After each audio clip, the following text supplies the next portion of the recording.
Hello friends, welcome to knowledge world. આજે આપણે જોવાનું છે 7 ફેબ્રુઆરી 2025ના one liner daily current affairs. તો શરૂઆત કરીએ આજના વિડીયોની. પ્રથમ પ્રશ્ન છે, તાજેતરમાં કઈ આઈઆઈટીએ ભારતનો પ્રથમ કેન્સર જીનોમ એટલાસ લોન્ચ કર્યો છે? તો હાલમાં જ આઈઆઈટી મદ્રાસ દ્વારા ભારતનો પ્રથમ કેન્સર જીનોમ એટલાસ છે તે લોન્ચ કરવામાં આવ્યો છે. ત્યાર પછી જોઈએ તો તાજેતરમાં ભારતની પ્રથમ એઆઈ યુનિવર્સિટી ક્યાં સ્થપાશે? તો આ જે યુનિવર્સિટી છે તે મહારાષ્ટ્ર ખાતે સ્થાપવામાં આવશે.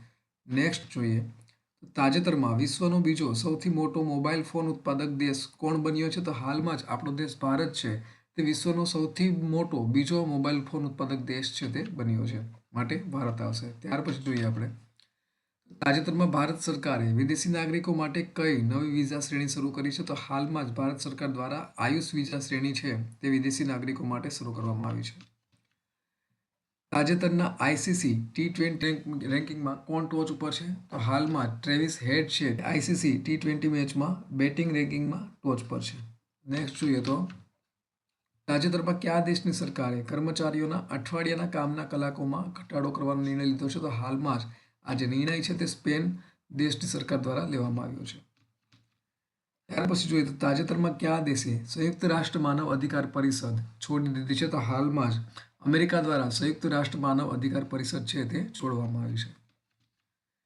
તાજેતરમાં જાહેર કરાયેલ વૈશ્વિક ડોમેસ્ટિક ફ્લાઇટ વેઇટ રેન્કિંગમાં કોણ ટોચ ઉપર છે? તો હાલમાં જ આપણો દેશ ભારત છે તે વૈશ્વિક ડોમેસ્ટિક ફ્લાઇટ વેઇટ રેન્કિંગમાં ટોચ ઉપર છે. નેક્સ્ટ જોઈએ તો તાજેતરમાં કયા ટેનિસ ખેલાડીએ વ્યાવસાયિક ટેનિસમાંથી નિવૃત્તિની જાહેરાત કરી છે? તો હાલમાં સિમોના હાલેપ દ્વારા આ જે નિવૃત્તિની જાહેરાત છે તે કરવામાં આવી છે. તાજેતરમાં જેએસએમએના કાર્યકારી પ્રમુખ તરીકે કોની નિમણૂક કરવામાં આવી છે? તો હાલમાં જ ગોપાલ વિઠ્ઠલ છે તેઓની જેએસએમએના કાર્યકારી પ્રમુખ તરીકે નિમણૂક કરવામાં આવી છે. ત્યાર પછી જોઈએ તો તાજેતરમાં NIELIT centre of excellence for chip ડિઝાઇનનું ઉદ્ઘાટન ક્યાં કરવામાં આવ્યું છે? તો હાલમાં જ નોઈડા ખાતે આ ઉદ્ઘાટન છે તે કરવામાં આવ્યું છે. તાજેતરમાં કયા દેશે તેના પર્વતારોહણ નિયમોમાં સુધારો કર્યો છે? તો હાલમાં જ નેપાળ દ્વારા તેના પર્વતારોહણ નિયમોમાં સુધારો છે તે કરવામાં આવ્યો છે.